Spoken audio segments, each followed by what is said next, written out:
Good evening. I'd like to call the Emergency Board of Trustees meeting order together on Tuesday, March 31st at 6 p.m. In order for everyone to hear, will you please turn down any noisemakers you may have? Hi, Nate. Would you please join me in reciting the Pledge of Allegiance? I pledge allegiance to the flag of the United States of America and to the republic for which it stands, one nation, under God, indivisible, with liberty and justice for all. Roll call, please. Here. Baker. Here. Bertle. Here. Bell. Here. Duffy. Here. Kadunkel. Here. And Sashi. Here. Approval of the agenda. We'll make that motion. Second. All in favor? Aye. Opposed? Approval of the minutes as published. So moved. Second. Any changes, additions, deletions, comments? All in favor? Aye. Opposed? New village business item, discussion regarding an update on the village's response to COVID-19. Consider a motion for action if necessary. I guess I'll start. The county board had their meeting today, which is the last one prior to the election. We did put in place a couple of a resolution and ordinance which is contingent upon whether or not the election is held on the 7th. So what this is all about is throughout the state of Wisconsin, all local elections are held on April 7th. And if the election is not held and organization meetings are not put in place by statute by the 21st of April, then there are no local elected officials anywhere. So we're expecting, we have no reason not to expect that the election is going to be held, but I understand there's a fair amount of pressure on the governor to alter it or make changes. So we're just trying to be proactive. So we put a resolution in place that makes the county I call it self-designated, which allows the county to appoint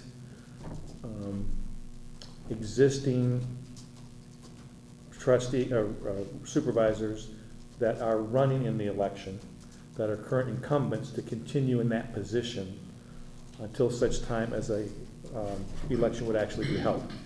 So if the election isn't held till June, it would allow us to continue the current county board minus those individuals that have chosen not to run for re-election, which we currently have 2. So we'd have a county board of 19 rather than 21 if that was the case. But it would allow us to appoint on an emergency basis all existing supervisors to continue in their role until such time as that was held. And that's contingent upon the election actually not being held. So if the election is held, it becomes a moot point and those resolutions go away. But we were just trying to protect ourselves proactively because it does take the legislature to make a change in state statute. The governor can't waive the statute. And the legislature has said they are not going to reconvene in April at this point in time. So we were just trying to make sure we had something in place should that occur. So was that a resolution or was it an ordinance? It was both. We had to create an ordinance to create the ability to do it, and we have a resolution that allows us to make the emergency appointment of all existing. Okay. But again, contingent upon contingent upon the election not occurring on time. Okay. We also, since this was the last county board to meet before the election, and there'll be a new county board after that, we also did a number of cleanup items that we had on the books. It also allowed us the opportunity to try the meeting via basically Zoom or basically an online forum, which would also allow the public to partake. We wanted to do that because the organizational meeting requires paper ballots for certain elections that are held, for the county board chair, the vice chair, for highway committee, highway president, or highway chairman, all have to be done by paper ballot, again by state statute. So we were trying to figure a way how we could operate in close proximity but not all be in the same room, and that way we could collect paper ballots if we need to do that. So we held it by having 2 or 3 people in various conference rooms with all of the technology that was necessary. We also had a number of people that were self-isolating because they traveled out of the county, and so they joined us via online video chat. And it seemed to work pretty well. Most of the comments I received afterwards were positive. There were a few things, like I said, people rustling papers close to the microphone, not realizing they were doing that. But once everybody kind of caught on, it went very smooth and worked out very well. I bring that up, and this goes along with what John Lowry had written me an email about today. He was very appreciative of what we're doing at Sister Mary and Liberty Grove, trying to stay ahead of the COVID-19 program. Feels that we as a Northern Door community got the rest of the county to kind of push themselves along too and take it a little bit more serious stance on it.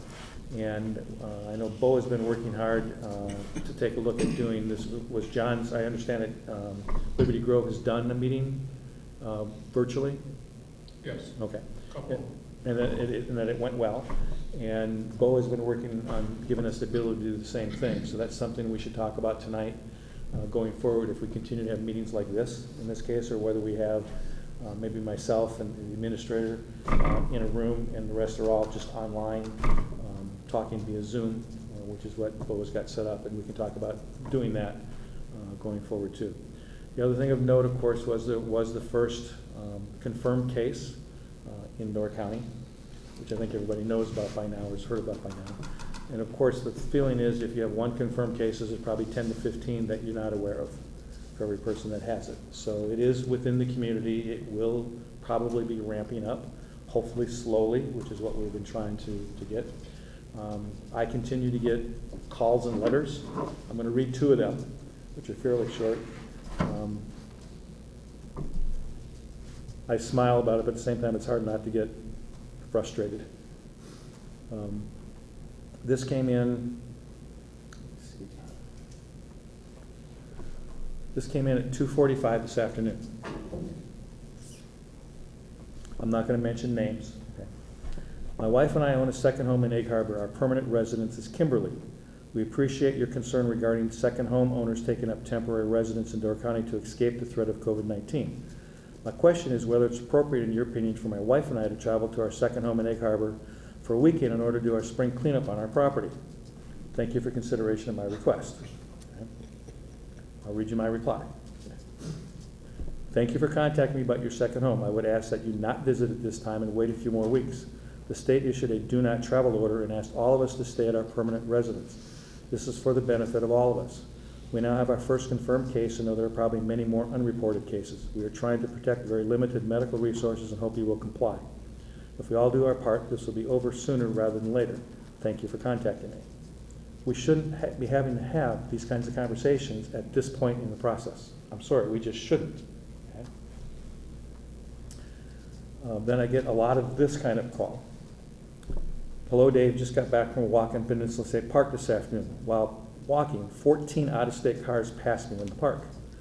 Might it be time to help fight COVID-19 with law enforcement officers pull over out-of-state cars and ask what they are doing up here when the governors are asking all of us in the surrounding states, including Wisconsin, to stay home? Just a thought. Thanks, and stay healthy. Get all kinds of those things too. Again, we shouldn't be having to have these kinds of conversations, but unfortunately we do. And hopefully sooner than later it will get through to people, no, stay home. But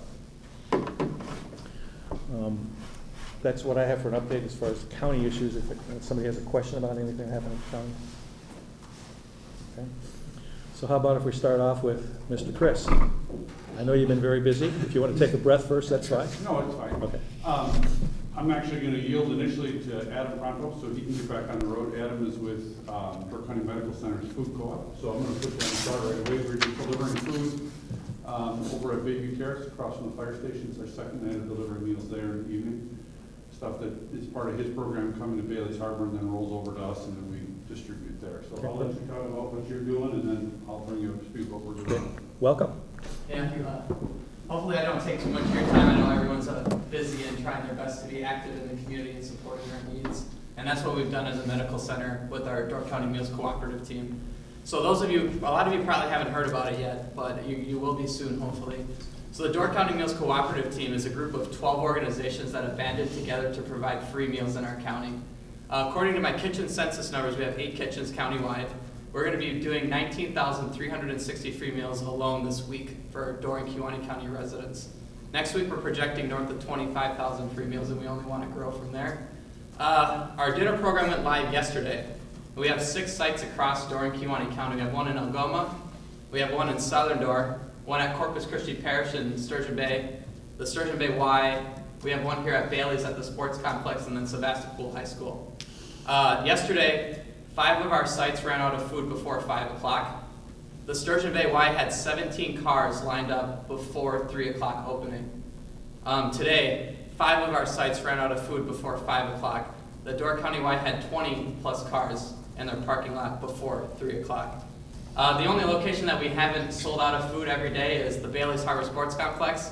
Last night I had 5 voicemails. They didn't know where the address was.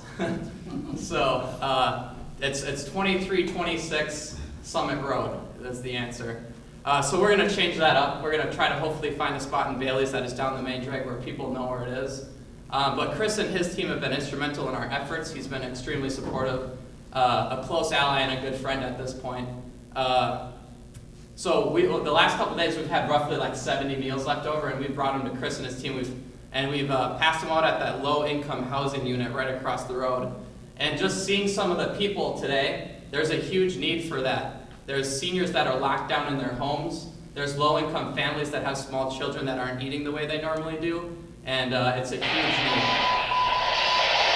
need. We're doing everything we can, but we need help. We need more funding. We need more support for infrastructure. So far with the 12 organizations, we've been able to do a good job to band together. But we had our first case in Door County last night, as everyone's aware. And we only know that as the cases rise, the unrest in our community rises with it. And we have to be there to support one of life's most basic needs, in which food is. So we've had a lot of planning that's gone into this, and we have a lot of good future plans to make sure this effort is successful. What we need help with marketing and media. For one thing, my social media page, I have a team of 6 marketing professionals that are working on it. But when you start something from the ground up, it always takes time.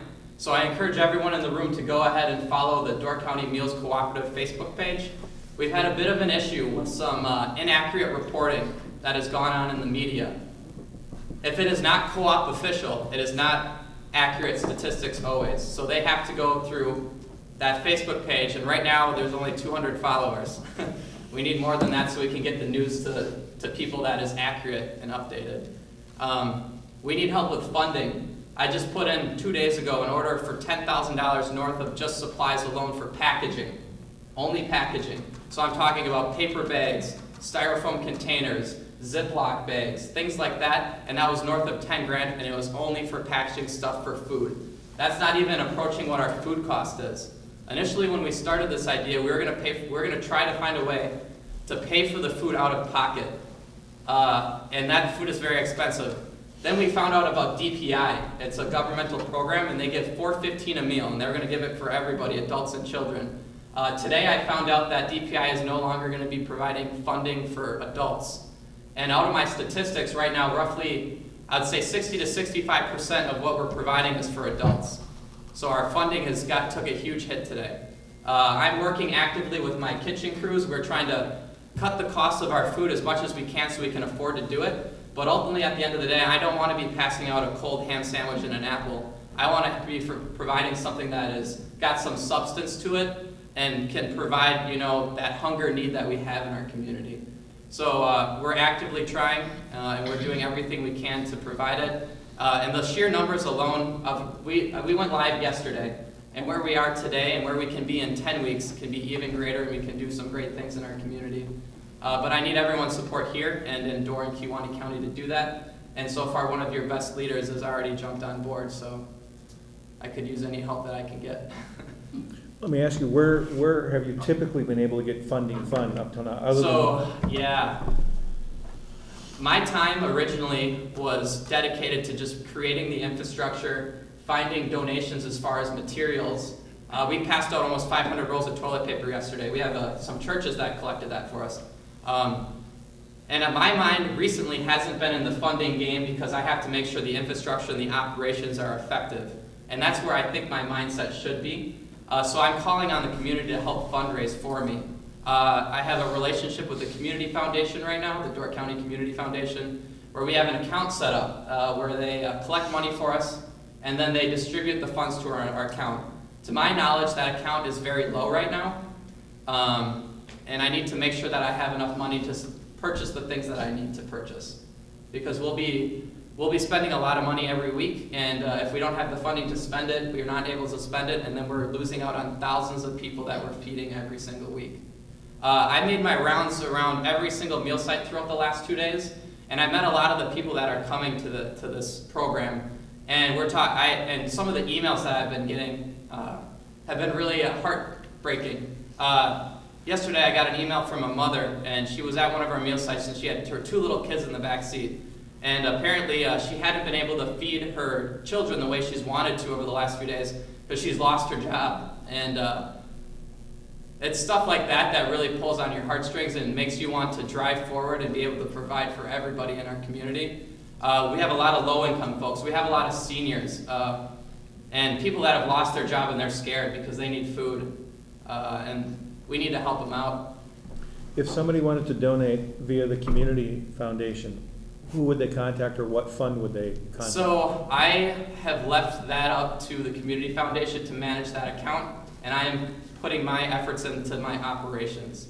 So they have a specific link available on their page, but I ask that anyone who sends money to the Community Foundation make sure it's definitely specified for the Door County Meals Cooperative effort. And that way then we can ensure at least that money finds our account, and then we can spend that money to support our operational costs. Is there any other way we can help you? I Yeah, mean, this will go out in the media, this will get, I appreciate that. Right now our staff is roughly 65 deep, so we have a lot of skilled professionals involved. A lot of these cooperative partners have given us their professionals, they're paying them still, and they're just working on cooperative efforts. And then volunteers. So we understand that COVID has made its initial outbreak, and that the potential of it spreading amongst our team we have to be aware of. So I need a wide base of volunteers to fill in gaps as they come, because we need to be ready for that to happen. I am being a stickler with my protocol. My protocol is stricter than the school's protocol. I'm mandating that every single volunteer, every single kitchen staff, and anyone who's doing anything cooperative related is wearing gloves and a face mask at all times. I ran out of face masks today. I had 100 face masks that were donated to me, and they disappeared somewhere. So in times when there's great need, you have to be very careful about tracking things and making sure that no one's skimming off the top. And I have a forensic accountant now who's helping me out, and a donations analyst who is helping me out. But you know, everyone's going through this unrest together. Most people are banding together and driving the community forward, but unfortunately not everyone is operating under that same priority. So far our operations have been great, and I don't have any complaints there. But we just have to be very effective and deliberate in what we're doing. Rob? Adam, when you say you donated to the low income over here by the fire station, Yeah. are the rest of the meals being sold, or? No, 100% of the food we produce is given away for free. Okay. And I have no intentions at any time of asking for money. Okay. Go ahead, Drew. Can I get your contact information? So I can Yeah, get that? I'll make, I did not bring my cards. By trade, my profession is an exercise physiologist, which might surprise some of you in the crowd. I have a big heart for the community. I have also worked in so I don't care about the money whatsoever. All I want the money for is to make sure that we are able to operate and do what we want to do. So I have worked out in my contract with the Community Foundation where at the end of this, every single dollar that is left in this account will be donated back into Door County.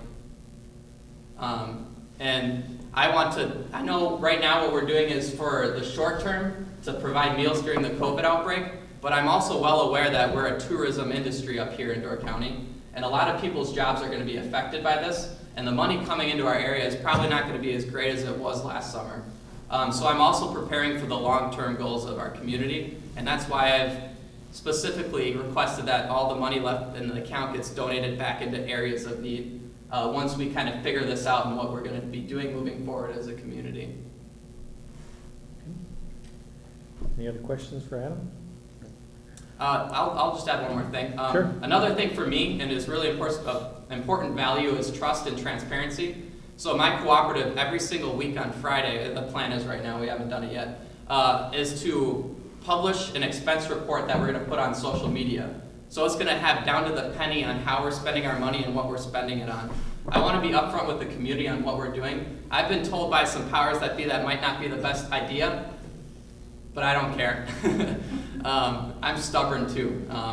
And I think that if the community sees what our cost is and that we're being very honest with them on what our needs are, that they're going to rally and support this cause because, again, our scale and our reach is so broad. But I need help to do it. So I work at the hospital, and part of my role as a physiologist is to do community outreach. So I do a lot of community programming all around. And my role got cut on March 19th, and they put me in front of the emergency room entrance, and my role was to screen people that were coming in the doors. And at that point, at March 19th, there was not a lot of people coming in our doors. At that time, I had a little sheet in front of me, and I had to ask if they went to China or not. And you didn't go to China? All right, well, you can go and visit your person. And I had to make sure that visitors were limited at that point, but now they're no longer allowed. So those 6 hours that I sat at that desk, my brain was going crazy. I was so bored. So the beginnings of this idea were dreamed up with pen and paper during those 6 hours. And it's been remarkable on how fast our progress has gone to be. We're at March 31st, and we're providing almost 20,000 meals a week. So in 12 days, the community has rallied together to do this. And imagine what can happen in 10 weeks if we continue with that support and that same energy. I think it can be truly great, but there's help that's needed to make the greatness happen. How many more volunteers do you think you need? So I've been getting a lot of volunteers, and I know every single day we're getting swamped with requests, which is good. So I don't know, I don't want to put a limit on it right now. I don't think volunteers are going to be our problem. It's going to be funding. And then making sure that the media is getting the story from the right sources is very important too. We're already dealing with some issues that we have to ensure that the cooperative as a whole of 12 organizations, no one organization is put above the rest. All of this is as one, and we all share equal credit together for doing this. And we have to make sure that message stays very clear, because every part of our cooperative, each member, is offering something different to the table. And in collaboration, the best way it works is when you rely on other people's strong suits and to do certain tasks, and that's what we're doing as a cooperative. And I just want to ensure that everyone is in this together. Everyone deserves the same credit. No one person above the next. No one's bank account over the rest. It's all as one, and we're trying to provide a basic need of food for people. Great. Thank you very much. All right. Thank you. Thank you. Thank you. Can you write your... Yeah, so I'll write down my contact info on the back of a piece of paper here. It takes me a few days to get the emails right now because I'm getting hundreds a day. It takes me a long time to get to voicemails because I'm getting dozens of those a day. My best way is a text message right now. Or I have a few select contacts that I've worked out that I work with very closely where I'm taking phone calls, and Chris is one of those guys. Sorry to throw this on your plate, Chris, but if you really need to talk to me, make sure Chris knows that you really need to talk to me, and we'll get in touch. But I'm running around like crazy, and I'm working 20 hours a day. I've been working 20 hours a day since March 19th, and I'm not going to stop until our goal is accomplished. Our team is working tirelessly. They're working together very well. But we have a huge project in front of us, and if we're going to do it the right way, it's going to take hard work. All right. Great, thank you One for of what the you're things- doing. thank you. One of the things we're working on right now is trying to establish a north kitchen. All of the meals are being prepped out of Sturgeon Bay now. So Yeah, so I'll update the crowd on that too. Flanagan's down in Sturgeon Bay just donated 12 refrigerated trailers to our cause. So right now how it's working is these people have to go to our kitchen site, pick up a cooler, take the cooler to the meal site, pass out the meals, take the cooler back to the kitchen site, and then they're done. With these refrigerated trailers, we're going to park one outside of every meal site, plug it into the building, and then we're going to stack the food for the next day in advance. So today we served meatloaf. I don't like meatloaf. Yesterday's meal was like these chicken taco things, and they were delicious. But so we would have delivered the meatloaf on Monday. and left it in that trailer so the volunteers can show up and they can just take the food out. So that whole step is cut out. It'll be much more efficient, and then that way we can stock more meals in these trailers. We're gonna max, so right now there's just a flatbed, but I've got some engineers working on some different shelving, temporary shelving, so we can maximize the volume that's in these trailers. So really, I think we can satisfy whatever the food need is if we do it the right way. I'm working on getting refrigerated trucks. I don't have those plans set in stone right now. Flanagan's has one and the reefer unit's broken. So we're gonna try to pay for it, but we need money to pay for it. So it's like he'll let us use it as long as we fix the truck. So we gotta fix the truck, that takes time. And then Renard's Cheese today gave us one of their little vans that's refrigerated. So we have some steps in that direction, but I'm gonna need more than one work van and one refrigerated truck if I'm gonna do the distribution the right way. We're getting SOSs from other communities too to bring this program down there, particularly in Kewanee right now. Algoma's, they're selling out of their food fast. It's a low-income area. Kewanee's in a similar boat. So we want to make sure we're not only taking care of our own here in Bailey's Harbor and Sister Bay, but we're also taking care of the people that aren't normally in our community down in Kewanee County, because they don't have the same infrastructure or funding that we're fortunate to have. So there's plans being made every day. Every single day I go into the office and it's some new fire to take care of, some new exciting plan that's fallen into place, but so far our operation is running seamlessly. All right. Thank you. Thank you. Thank you. Okay, Chris? You want a pen? I got it. So, hard to follow up on that, yeah? Yeah, right? But it is quite a program, and he's really built it up very quickly, and it's great to be a partner with it. We are providing some of the background staffing for some of the sites and the volunteer management for some of it, and maybe further cooperation going forward. We're up to about 400 volunteers in our group right now. We just rolled into a new program over the weekend called Volgistics to manage our volunteers. It's the same program that's at the hospital that they used to manage their volunteer course, so it works very well. We're seeing ebb and flow in the need. So yesterday, I think there was 18 or 20 calls for assistance of some sort yesterday through our call center. Be it, I need groceries, I need my medications, I want to talk to a nurse, I think I have COVID, but I want to return home to Illinois because I think I'm over it, so we move them to our nursing group and then they go through it. So the need is definitely there. We have received some calls that have been shifted to us from the Sheriff's Department appropriately, and calls that have been shifted to us from Door County Medical Center's COVID-19 hotline. So that was the idea, is to try to remove some of that burden from those non-specific calls, I want help, or I just want my groceries picked up, or I just need someone to talk to. We don't want to tie up dispatchers at 911, and we don't want to tie up the nurses at the hospital taking care of those calls that they don't need to take care of. So that has started to work out very well. We are expecting, as time goes on, now that there's the first case in Door County, that the need will increase. We just set up a runner program for Healthy Way Market in Sturgeon Bay. They're going to follow the lead, it sounds like anyway, they're going to follow the lead of the Main Street Market in Egg Harbor, where they close their doors and do pickup and delivery only.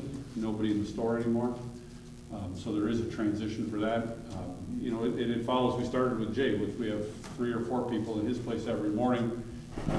One there from 8 to 2 and 2 or 3 there from 8 to 11, just helping with that kind of project. And I think that's what we're going to see countywide as this ramps up. More and more need to, and it's a good thing. It allows people to stay safe, stay home. And that was our goal. Any questions for Chris? Well, I guess on that note, and Jay's here, and I haven't been in the store. We're trying to, just my wife, once a week, we make a list, whatever else. The couple times she's been there, she's having to ask people to please distance themselves, and seeing particularly our most common demographic Okay. not participating in social distancing. Right, it's just because it's a social event. Right. And so the question is, should we, can we, how might we do what they're doing at there and make it pick up only at our pig? So I think, from a volunteer standpoint, I think we would have to redouble our efforts. Jay and again, you can speak to the volume, but the volume of people to do that would be, I mean, it would be astronomical. I can tell you, I talk to Karen Northrup at Main Street Market in Egg Harbor every 3 days. I call her, how you doing, do you need volunteers? And they are absolutely beat down, run ragged, because it's just the family, and they're trying to fill all these orders on their own, and while they're a busy store, they're nothing like, I don't think there's any way possible. Really. It's just, it's been unbelievable, and I just, I think if we can keep going the way, I mean, we're going right now in that, otherwise, I mean, this week we went up to quite a few, I mean, we're still getting about 10 to 14 orders a day from Scan, and then we've really ramped up probably to about 30 to 40 phone calls in. And I'm telling you, it takes, even with the volunteers and that, it takes all of us until about 4 o'clock in the afternoon to get those fulfilled. So I just don't know how that would work, you know. how many people are on the average run through there in a day? Couple hundred? More than that. I have not looked at the numbers of that, because So- I've been so busy doing everything. For some comparison, he's saying we're doing 30 in carryout with his staff and our 4 volunteers, right? And if we're talking 10 times that volume at least. Oh, yeah, oh, for sure, more than that, probably. So one thing I saw happened to be on LinkedIn is it was a tape provider. I work with engineers that make tapes and packaging, and they use their tape to create a box. We got, Orange tape. we have decals on order Okay. for the floors. So the idea that they're not, Yes. because one of the places was Julie, she said, you know, I'm in line and these people are like on me and the one's kind of coughing and she's like, And you know, we put up the sneeze guards. okay. At the thing. And I've been in there, so I don't know. But I mean, She should send you, Pat, nobody No. knows. you have to educate the people with the sneeze guards. Sure. And we put them up so people stand behind them, and all of a sudden, they're leaning on the thing talking to you like there's nothing wrong, you know? And it's just, I mean, it's just it's something that we really gotta, figure out in that, you know. I think once we get the floor decals, it'll be good. We got signs all over the place, the social Yep. distance, you know. There's a lot of times when I'll walk around and I'll just, you know, ask people, hey, a little further, go further. I mean, just imagine if we had a roll store with a small island. I mean, that would just be a total nightmare. Then I would say, yeah, we'd probably have to close down, but I think we have a wide enough area in that now that, you know, I think we're doing good with it, and people are learning now. And I could tell today with the one, you know, case that we have in Door County, people are thinking about it now. Otherwise, before, people really didn't think about it, Yeah. you know. But now I just got that feeling that everybody's thinking about it in the back of their head. And I foresee us slowing down now, because I mean, people's gotta have enough food. Oh my God. I don't know where they're putting it all, but holy man, they gotta have enough food, you know. But it's, I see it slowing down a little bit, you know, and the next few days, I think it's still gonna be vamped up a little bit, but I think after that, the weekends have been a little slower, you know, so I'm happy about that, you know, that it does that, but,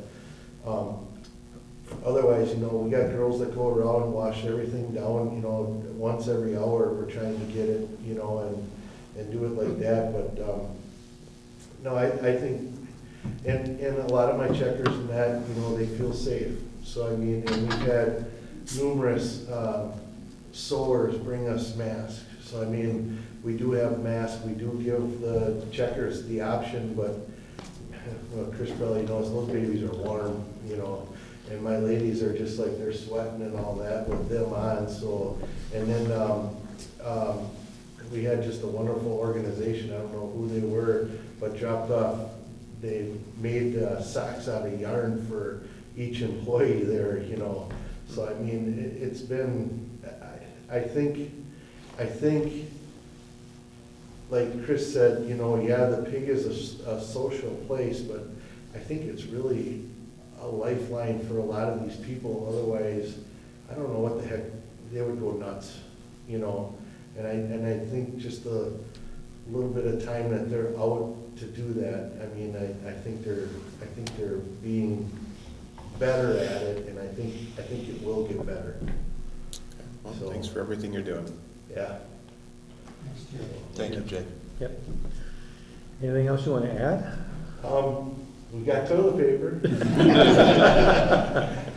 Really, honestly, we have in the store, I feel that we have a little bit of something. It might not be the brand name, but we are getting back into eating food. I just want to make people aware that egg prices did soar. It's not the stores that are doing it. It is the eggs itself, and a lot of it's with the containers and all that the eggs come in. We're still running some ads. There's a lot of stuff that we can't get, so, I just want to reassure the village in that we're keeping our same cheaper prices and all that. We're not doing anything, that way. And we've had such a great response. I thank the people in the village. I thank the people that shop at the store, because they've made a lot of our workers more comfortable, because they're thanking them, and it's been great. And our pickup at the curb, like I said, has really gone wild this week so far, and it's awesome. People are calling up on the phone, and they seem depressed in that, but then you crack a little joke and they loosen up a little bit, and that's what they need, because people are going nuts at home right now, and it's just it's too bad, but it's something that we gotta do, is stay at home. But it's just, I'm hoping that more people get out and take walks and loosen up a little bit, because it's trying times. Every time somebody coughs, you turn your head and you look, and it's like, okay, did they cough on anything? Do we got to get the sanitizer out there, And we still do have people that come in that use our carts, and as soon as they leave, we got a team on it that's just spraying everything down as much as we can, So, but that's getting really hard to get also too, is the spray yet, and that's one of the biggest things, the sanitizer, the sprays, the wipes, and flour are the only things that we're really having a hard time getting. Rice? Oh, and rice, I'm sorry, rice and ramen noodles. I haven't had a ramen noodle on the shelf for probably 3 weeks now.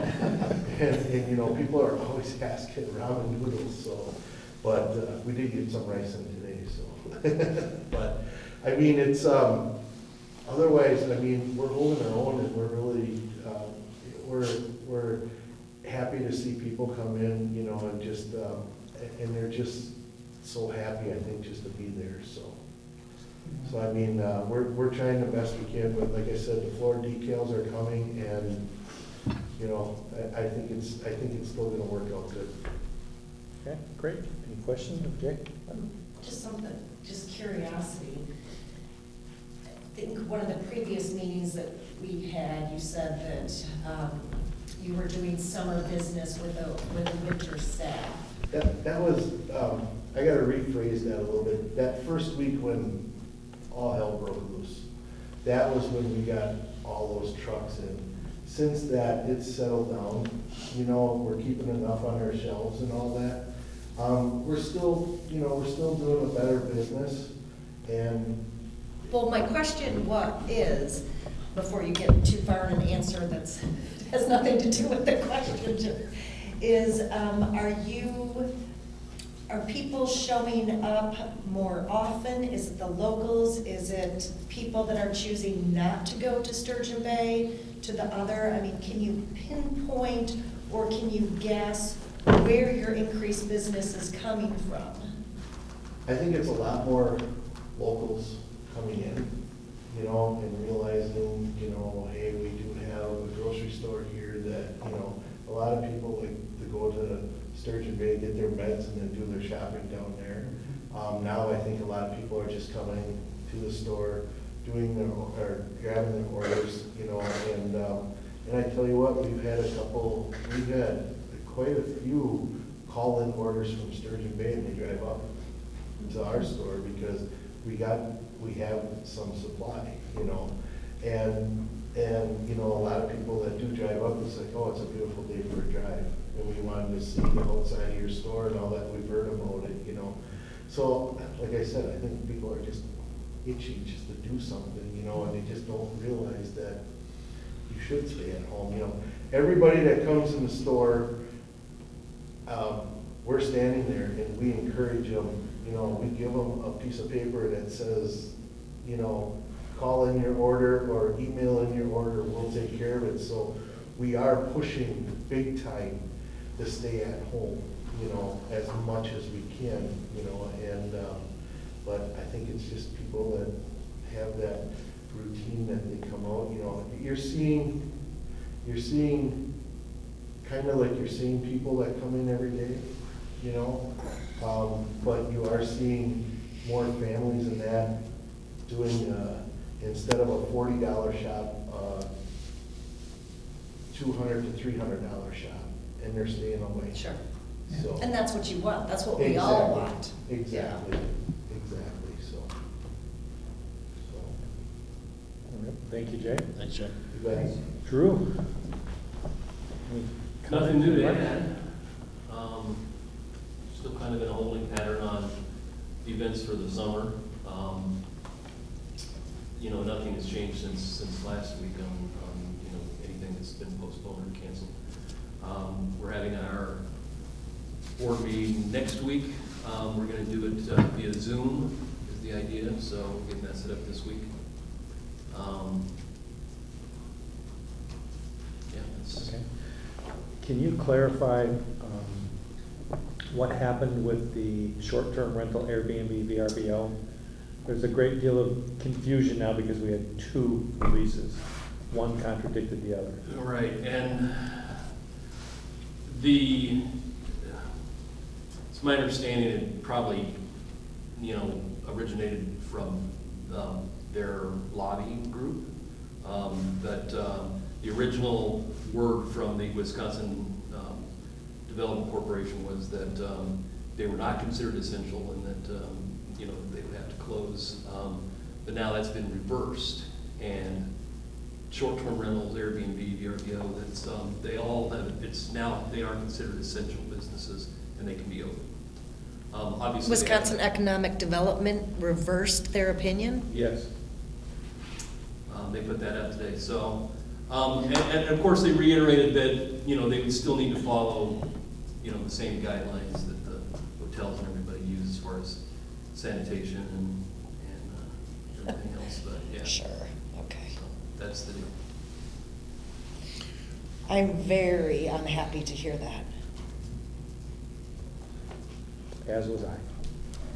Not that I'm against short-term rentals, but now's not the time. And just the people with the second homes. I mean, on my block, we've got neighbors, and here they're up from Illinois, and now they're gone. They were here for the weekend, and now they're gone. It's like, what are you doing? Yep, frustrating, very frustrating.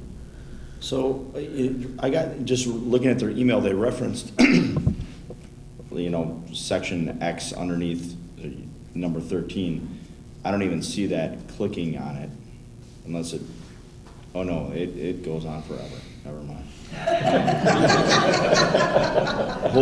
That's probably why they probably just didn't read down that far. Yeah, and I can send you a link to the. Yeah, I'm looking at it. It says hotels and motels, motels are, you know, comply with the requirements.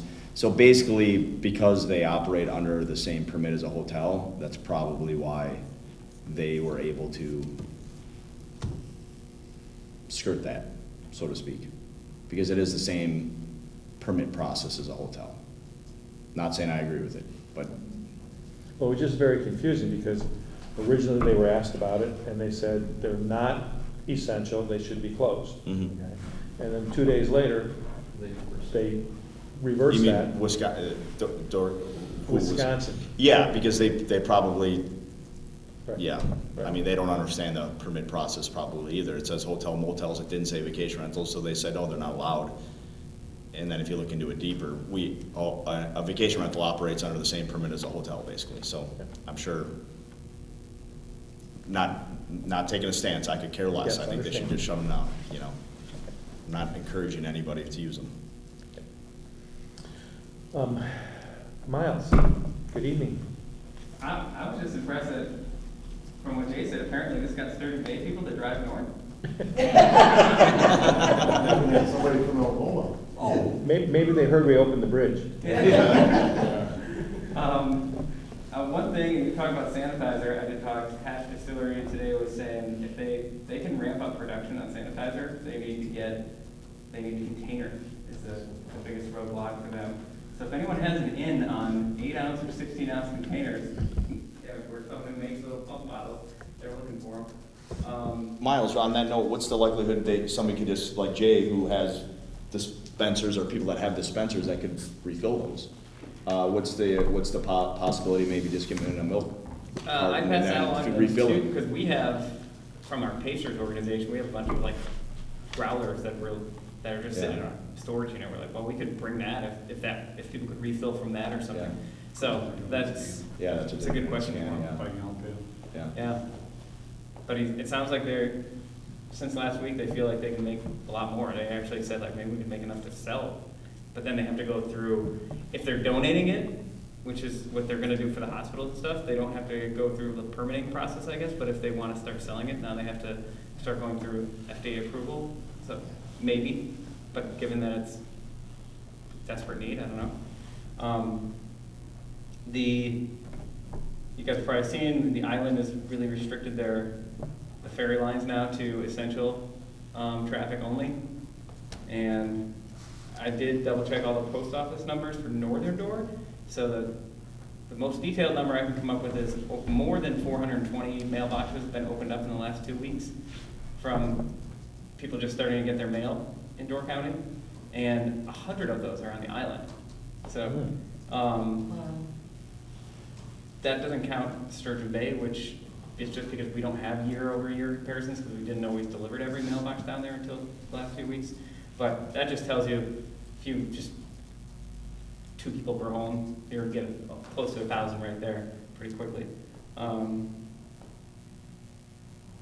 Let's see, the New York Times story, if anyone listened to the podcast, it kind of ticked me off. I thought it was interesting that they framed it as like a property rights and kind of politics thing versus just, I mean, that wasn't the conversation I heard at this table when that was first going on, so. I thought that was kind of interesting and led to us getting a bunch of emails to the Pulse saying, so are we gonna be stopped at the county line? So people took away from that, which is probably good for the purposes of trying to stop people. But it was interesting, the takeaway that people had was like, oh, so the cops won't let me in. Okay, sure, I'll let you believe it. They may not. Yeah, but yeah, that's all I got. And one of the big things I've been working on now is trying to get details on what the relief package means for businesses. We had Mike Gallagher on the podcast today. He's probably just as lost on it as everyone else is, and as the banks are that we've talked to about just trying to figure out how that money is supposed to funnel down and how quickly it will, because I met businesses I talked to are all on the verge of like, do I lay people off, or is that going to cost me the loan down the road? So still don't have a definitive answer other than. I think I've been trying to find out some information about it too. What seems to be difficult is there's not a mindset or a way for them to think about seasonal businesses.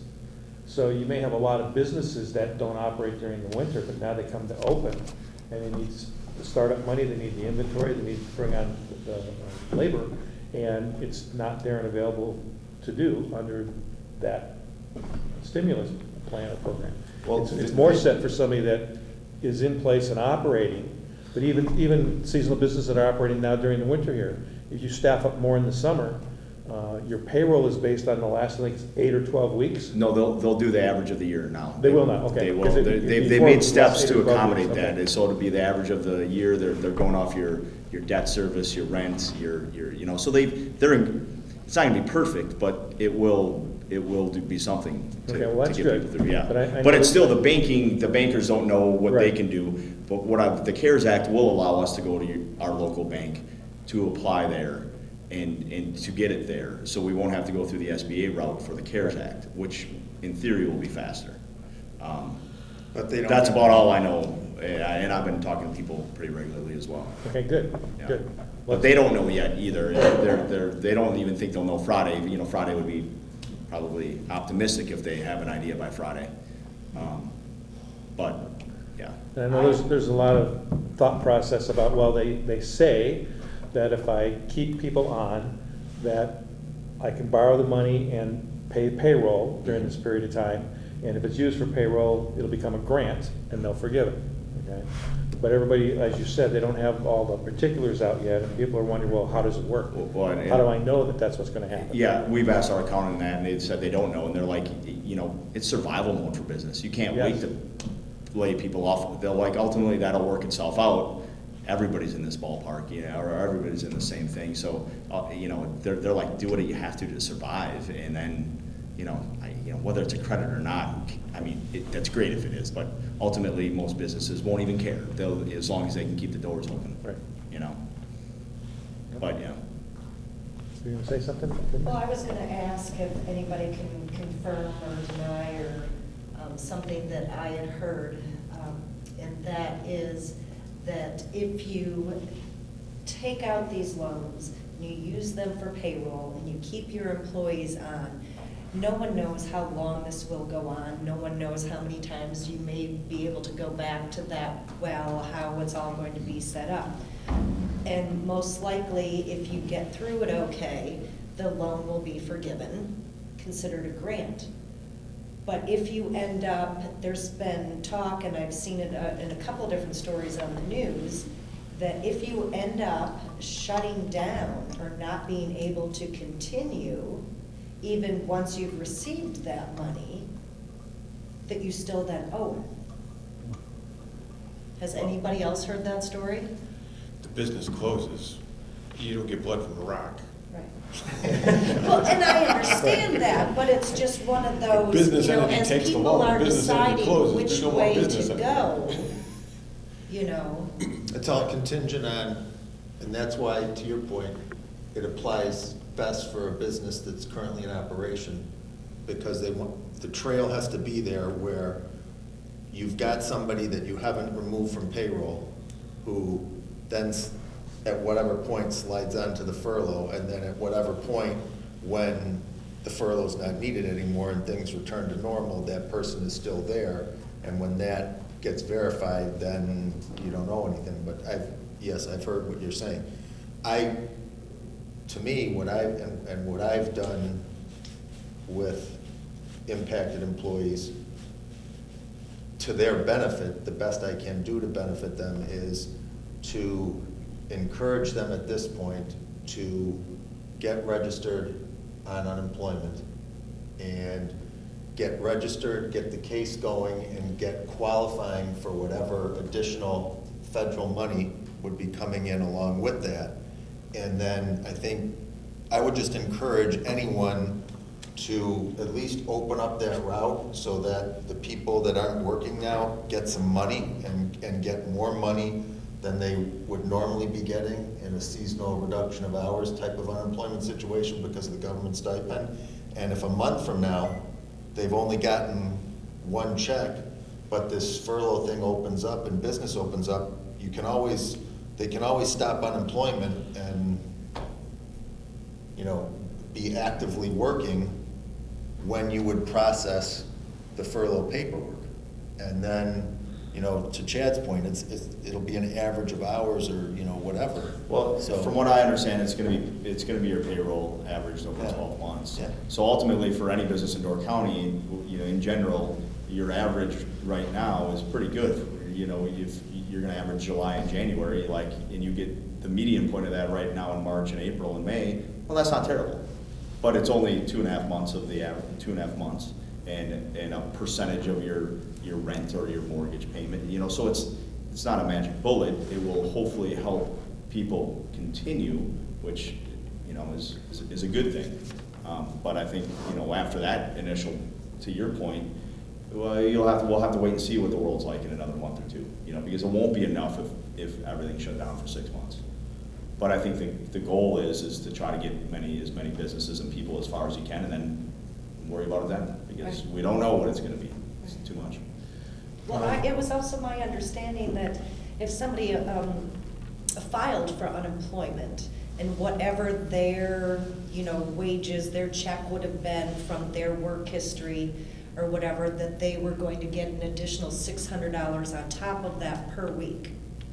That's a federal thing. I That's don't know that. That's the federal add-on. That's the federal up to. Up to, So not- what that, Okay. so what that could be is if you have somebody who averages 20 hours a week less than one person, and they're both laid off, the person getting 20 hours less probably won't get the 600 that the other might qualify for. That's what they're talking now, is that that's gonna be scaled down hours, but that would be federal money. Okay, up to, I Yeah. missed that part. Yeah. But up to, but in addition to Right, Wisconsin because it's, unemployment. Right, right, right. and that's where I've been encouraging people to say, at least open up the case, get in line, so that, we can at least get some money into everybody's hands. I have a question for everybody, Chief, Miles, et cetera. Considering what we're hearing tonight and considering about the probability of more and more people coming from out of area now with this VRBO decision and whatnot, do we need to begin publicizing where test sites are? For instance, I don't even know, like, you could get a flu shot at Hometown Pharmacy in Sister Bay.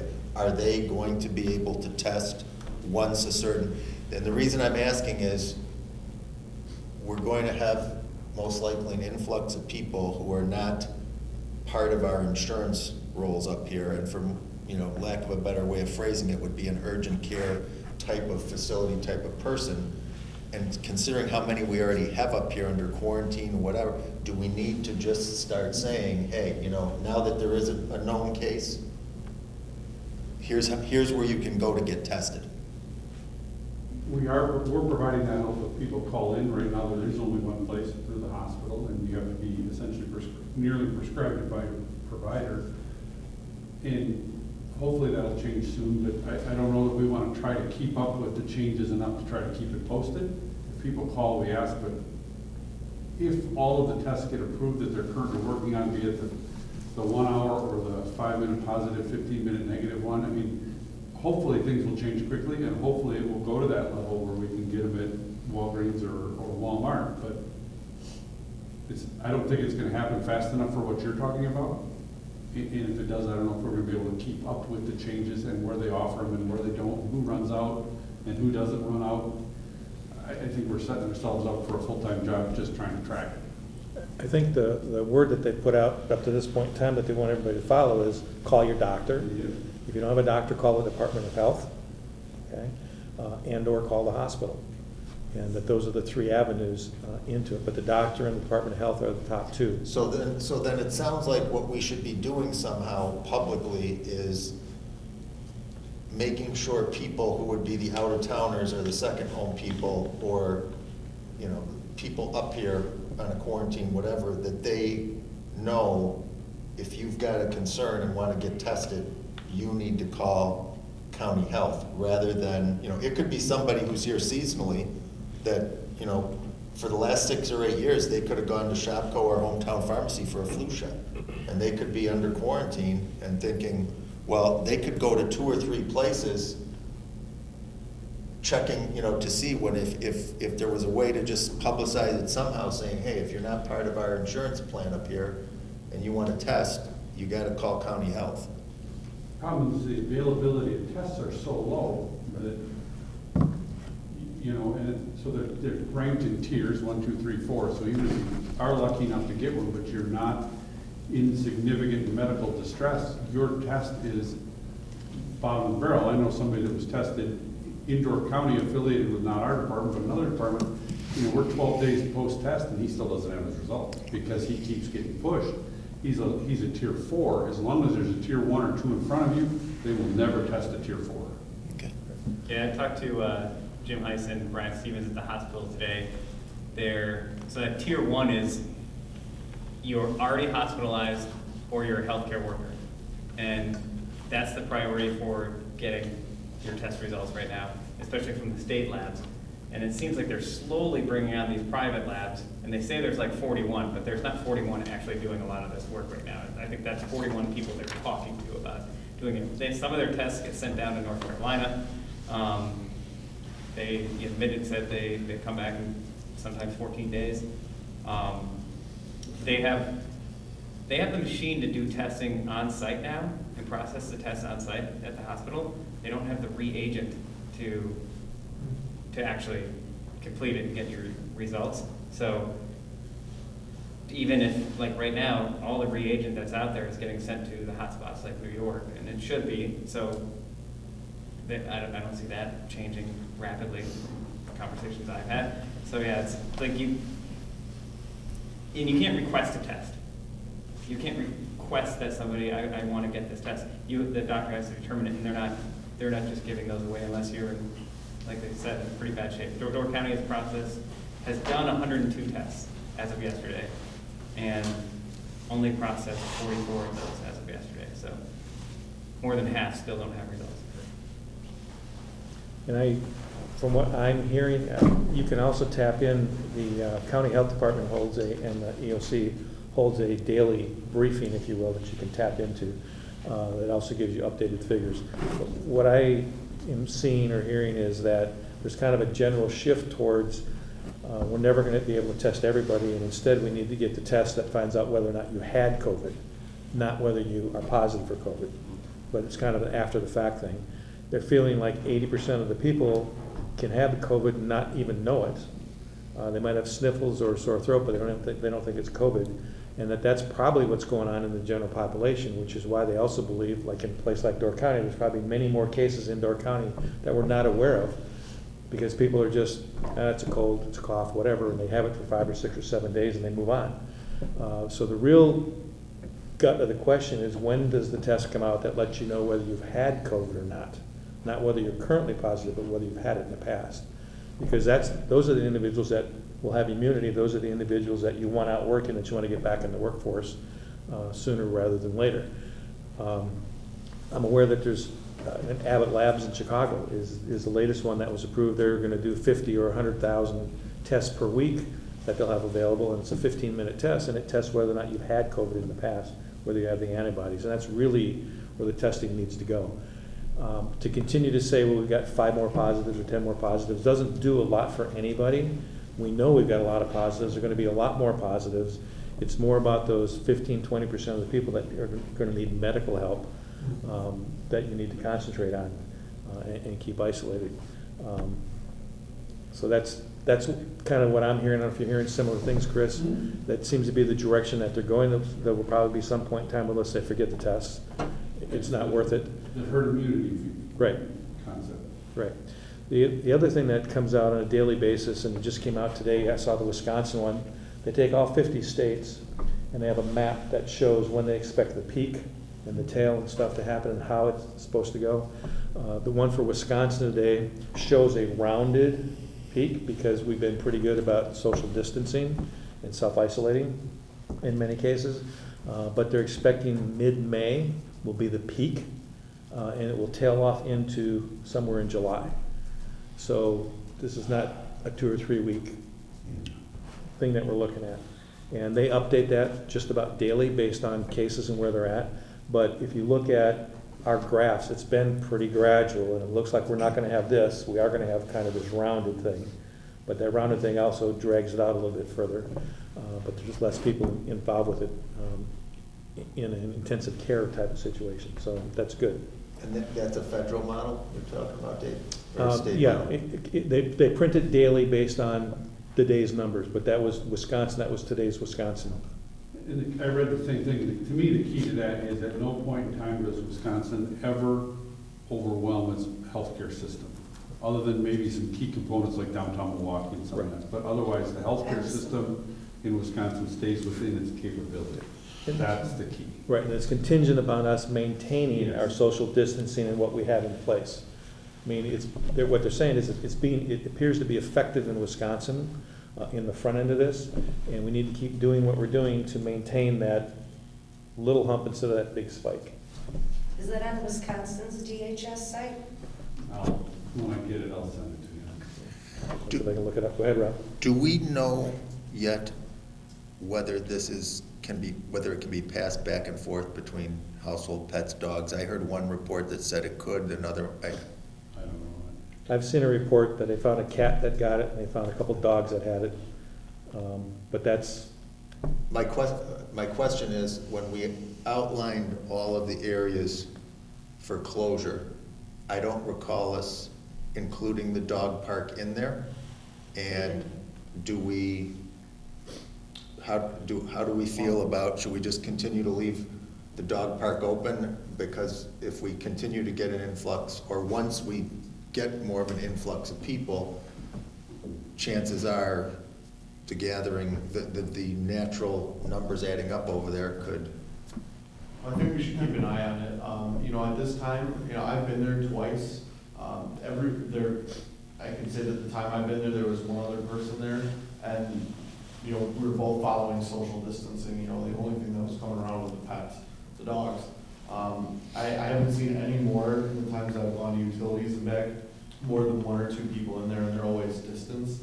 Obviously, as we see an influx of people, we can keep an eye on that and make a decision at that point, but I think for right now, we're fine. Is there anything that we should be doing with, like that gate that whoever takes it, there's a lever gate that people have to raise to walk in there and all, is there anything that we should be doing on We it? could just have the parks guys run there every day, clean it and, sanitize it. That's probably the best we can do for now. People should be carrying that with them And most- also if they're going to. Yeah, Yeah, assume most it's, people do. Most people have. Yeah. Because once a day is not gonna do it. No, but it's the best we can do at this Right. point. So you have to, if you're going out in public, you as a human being, an adult that maybe has an IQ over 100 should be, smart enough to take care of yourself. And I have heard on several interviews that dogs doesn't affect dogs. They could possibly be a carrier, but dogs do not get this virus. Bud? Is the information available, and does it do us any good to know where the positive person circulated in the county? They will probably not release that information publicly. They are tracking it and tracing it. My understanding was the individual left the county, but stayed in Wisconsin, came back to the county after they came back, were feeling symptoms, got tested, and came back positive. But that was probably 8 or 10 days ago. I understand the individual was isolated from the time he was tested going forward. But under HIPAA rules and under state policy, Department of Health policy, they're not going to release information unless you're one of the individuals that they say, yes, I was in contact with Bud Combs, I need to let them know. So they are doing that tracing, and they would contact individuals that were in near contact with them. But they will not just publicize, they're in this store, they drove here, they did that. They won't do that. And truth is, 10 days after the fact, doesn't make any difference. But, any other questions about that? If not, the last thing was, and John Lowry brought this up in his email, was the question about do we continue to hold in-person meetings like this every week when we have this meeting, or do we go to a virtual or some combination thereof? I can tell you, I have the Zoom set up. We've tested it. It's good to go on our end. It's very easy to utilize and set up. So in the meantime, if we do decide to go virtual, I'd be happy to help set it up for individuals and walk them through that process. But it's pretty easy. I can email you a link and you just click the link and you're on. The biggest reason, we maintain our social distancing, we're careful and all that here, but the biggest reason is to allow public access. We are still required to have public access. And with the Zoom, it's easy to give the dial-in number, let them dial directly into it, or via a website, and they can punch right into it and see what's happening live. And maybe we just need to make that avenue available. Yeah, and I'm ready to do that. And that's the administrative side too, to make sure that, public that comes in, they aren't allowed to speak and interrupt. We can do that. We can also record the meetings so that we can send it to, but I need to be posted and do all that. Okay. Rob? Considering the information about that model showing mid-May being the peak for Wisconsin, does that influence or cause us to think about, is there a date, an aspirational date, where we would think it's best under the circumstances to kind of have as an aspirational target for opening up? You know, like if I'm, Oh my God, I think that's the worst thing we could do. okay, I think at this point, we leave it up to the state. The state's order pretty well laid things out, essential, non-essential, and how things should do, and they pick the date. And I would feel more comfortable using the state's date and let them roll their information forward. And as more information comes forward, you know, maybe we can relook at it. But at this point in time, I would try and stay with whatever the state's has come up with. I mean, we were quite good about ourselves getting together, getting the emergency going, the county, Sister Bay, Liberty Grove, and getting it out there, getting the information going. And I want to see us stay in the front of things. But at this point in time, as far as some of the code requirements or what stay-at-home requirements, I think that's best dealt with the state at the moment. Just my opinion. I agree with that. that's April 30th, One quick thing, going back to the young man here that was so impressive with his presentation, what can we do as a village? That's a good question. Because I feel like we should do something. We've had a couple of discussions behind the scenes with various individuals. Now this would be three things. A couple things have come up. Should we support our Door County Coalition in any way, shape, or form? What can we do to help them? Okay, whether financially or otherwise, what can we do to help them? Another thing that came up was the Peninsula Pulse has taken it upon themselves monetarily. They're losing a lot of advertising, obviously. People are not open, not advertising. They've taken it upon themselves to continue to foster information and try to get people to follow guidelines and try to keep people informed of what was going on and what the groups are. They've been paying that out of their pocket. One thought was maybe we take the Peninsula Pulse and take money that we would typically have to use in our publications and give them $5,000 now, for instance, and say, you know, here's money, we know you're doing a great community service for Northern Door and the rest of the county now. You're not getting any advertising for it. We'll prepay our advertising. Not unlike doing gift cards at restaurants and stuff. So that was another one. This would be a third option to think about. So, getting back to what we do we put this on the agenda for next week and make some decisions? Sure, we can talk about it. Yeah, I want this on a future item, so I can talk about this with the finance director. Because I think they're all good things, and, you know, I know we have our restrictions, and we, you know. Right. But this is the time when, you know, we all need it, they need it. If we can do anything, we should.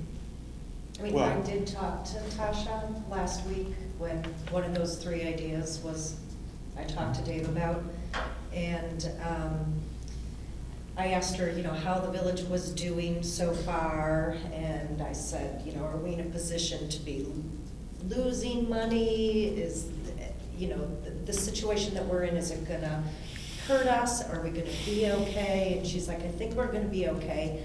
Obviously, the room tax is going to hurt us, and the Pratt, but we weren't spending the Pratt anyway. That was sitting in its own separate account, so not part of the general budget. She did say, you know, we could always find money. You know, it's just what we. And now you can find cheap money, right? Right, now you can find cheap money. It's just what your priorities are, you know, and from somebody who sits on parks, I did not go through the whole entire parks budget with Tasha. I just kind of wanted to have a general feel for her perspective on if the village chose to do something with anybody, you know, where we'd be at. So, you know, there could be all kinds of things in the parks budget that we are so not gonna do this year. Yeah, obviously, a lot of things have shifted. I wanna make sure we're thinking long-term. I mean, if we're talking through May, that's not positive, you know, that's not confirmed this could go on for a long time. I just wanna make sure that we're stabilized for the long term. And obviously, we're putting a halt on a lot of, you know, payments experience and a lot of things moving forward. I just want to make sure that our revenue stream doesn't get impacted to the point where our bottom line gets affected in the long term. So I'd like to talk about it and just have a plan that helps, that doesn't hurt us in the long run. And I agree with all that. And we don't necessarily have to make a huge decision. We can Yeah. make a small Yeah, absolutely. small move, and then we can make another small move, Yeah. depending, you know what I mean? We don't have to just, you know, because obviously setting a precedent, helping them, helping the pulse, I mean, these are things that are ultimately helping us and our citizens. Yeah, I agree. I think And- we should put this on a future Yeah. agenda item for next week. And not that it'll probably be a lot, but if we're not gonna have committee meetings, take that money, give it to somebody that can use it. Mhm. So, Yeah, there you go. Good point there, Oh, Chris. good news, Dave. Sharon left Florida today. To go where? To go Come where? here. Well, you should probably make a 40-day quarantine for Well, look, Sister Ray, Ray. you should make up a welcome to your 14-day quarantine with package. Yeah. Door shaped truck. Drew? Chad, just, you know, after hearing him talk, I'm gonna reach out to him and also talk with, our board next week, and at the very least, we can help them, you know, get some press, get some, Yeah, that's you know, great. boost their social media. Just tell Our Louise, social everybody media will is the strongest in know the county, Louise, so- Louise gets the. Yeah, Louise can strong arm some Yeah, money out yeah, of somebody. she's- yeah, absolutely. So we'll follow up with him and see what we can do for him. Okay, great. Very worthwhile. So let's put it on the agenda for next week. Cool. Anything else having to do with COVID-19 for this Well, evening? you didn't get an answer to your question. Which one?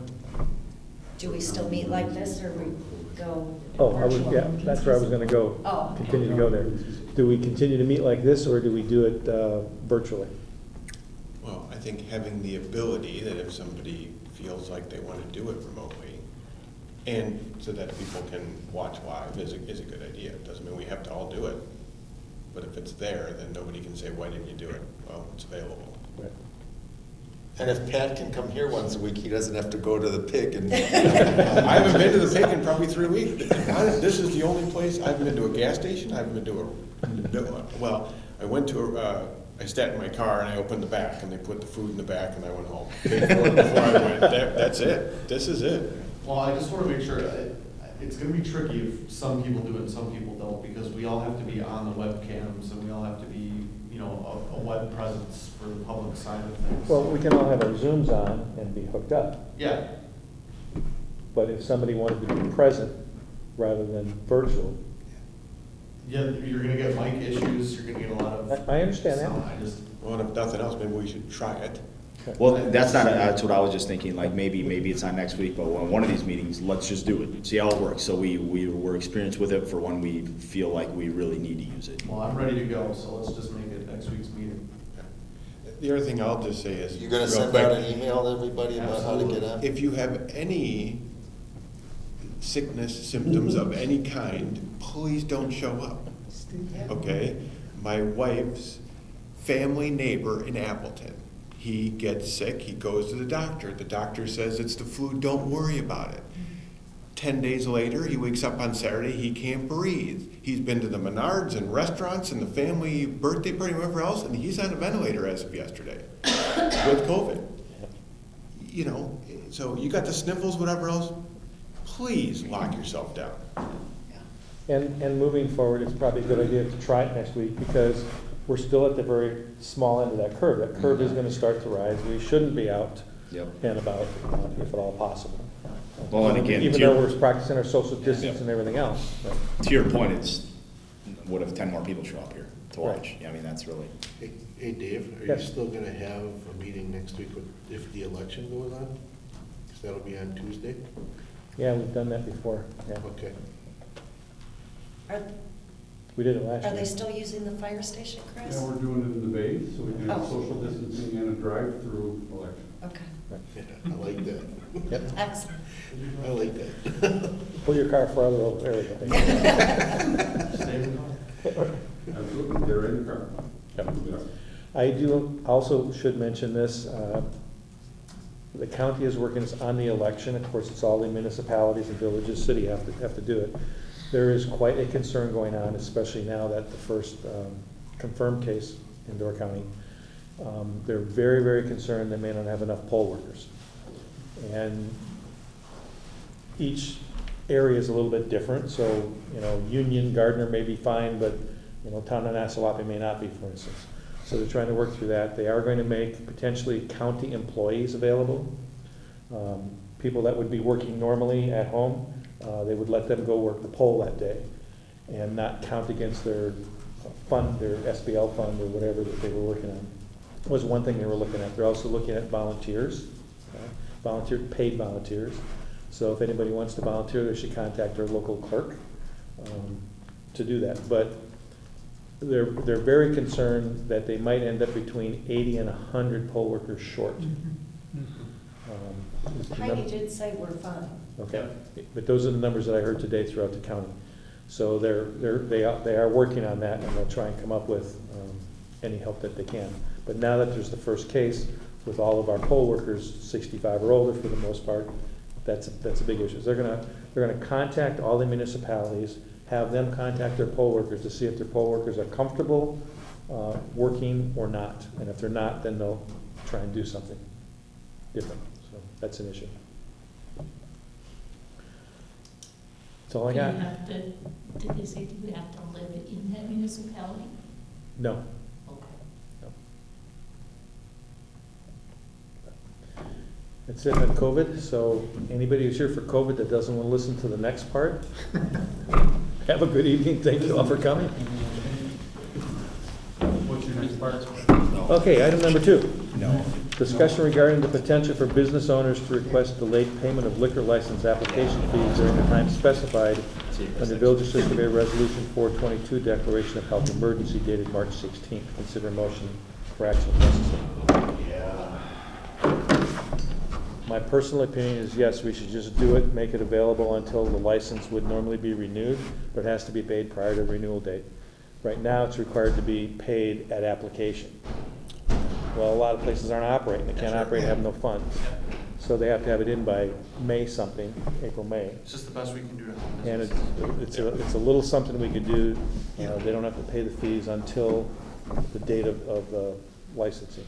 Well, what Heidi has asked is if you could make a contingency that they don't get their license unless and until they've paid the fees.